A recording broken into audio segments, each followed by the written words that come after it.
Today is the 40th anniversary of the Terry Fox Marathon of Hope. Terry was a cancer patient and amputee who became a national icon with his 1980 attempt to run across Canada to raise money for cancer research. With me now is Fred Fox, the older brother of Terry Fox. Fred, good morning. So glad you could be with us.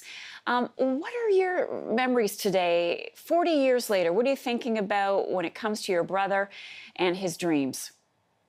Good morning. It's a day that we reflect for sure every year. And although Terry was forced to stop in Thunder Bay, just outside of Thunder Bay, his Marathon of Hope, he ran 21 miles that day. And it was people lined up along the road that kept him going. But he realized that he had to get to the hospital, and jumped in the van and told Doug that he had to get to the hospital. And it's a day of reflection, but it was although a sad day, but it was a day of beginning. Here we are 40 years later, and Terry's sacrifice, what he did in trying to make a difference in raising funds for cancer research, has impacted the lives of so many people 40 years later, not only here in Canada but around the world. And we're celebrating this year in the 40th anniversary of what Terry accomplished. He's a true Canadian hero. And when you think back to those early days when he was talking about the Marathon of Hope and his desire to run across the country, what was your reaction? How did your family react? Did you think he was crazy? It happened to be like 41 years ago, the Labor Day long weekend, that Terry in 1979 went up to Prince George, BC to run a race up there. He was the only amputee. Everybody else was able-bodied, and Terry finished last that day, but it didn't matter to Terry. He crossed the finish line.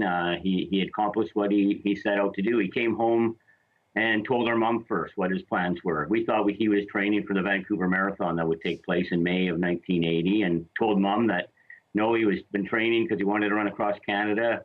Mom was upset, protective mom. Told him he was crazy, said, why don't you just run through BC, raise money that way? And Terry said, Mom, not only people in BC get cancer, but people right across Canada do. I have to do that. Mom was supportive. I had a different reaction. Being Terry's older brother, kind of took things for granted maybe at that age, and I was only about 22.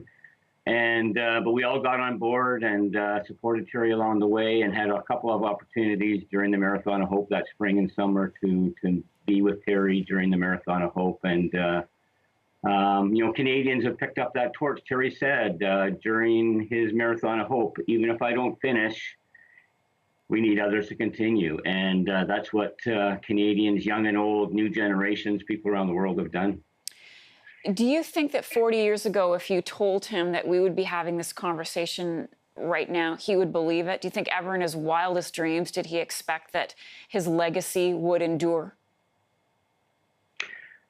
Terry only hoped that his example of never giving up, and the example of caring for other people would be carried by other people. And he wouldn't have realized, he wouldn't have believed that 40 years later, $800 million been raised in his name for cancer research. People are surviving their diagnosis and living longer because of the research that's happening. He would be so proud that maybe that his inspiration, what he did, has inspired so many to continue what he started. And he'd be so happy to know that everybody picked up the torch and continued it.